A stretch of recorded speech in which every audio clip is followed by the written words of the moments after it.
উনি প্ররোচনা ছড়াচ্ছেন।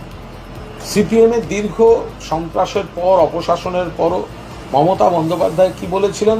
বদলা নয়, বদল চাই, আমরা পরিবর্তন চাই, তারপর আমরা উন্নয়ন করব। রবীন্দ্রসঙ্গীত বাজানোর নির্দেশ দিয়েছিলেন।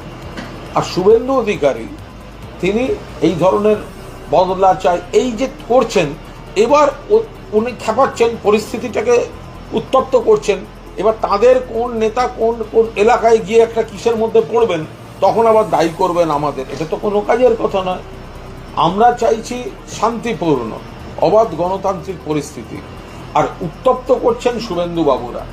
একে মানুষ জানেন, গরিব মানুষ কাজ করিয়ে 100 দিনের টাকা দেয়নি, মমতা দিয়ে দিয়েছেন। আবাসের টাকা দিল্লি দেয়নি, মমতা দিয়ে দিয়েছেন। বাংলা বললে পাঠিয়ে দেওয়া হচ্ছে বাংলাদেশে। মানুষ এমনি ক্ষিপ্ত, তার মধ্যে যদি এই ধরনের কথাবার্তা বলেন, তো তারপর নিজেদের দায়িত্বে ঘুরবেন, পরে আবার কিছু ঘটলে আমাদের করবেন না। মানুষকে উত্তক্ত করছেন, মানুষকে বিরক্ত করছেন, মানুষকে প্ররোচনা দিচ্ছেন, আর কিছু হলে তখন তৃণমূলের দোষ।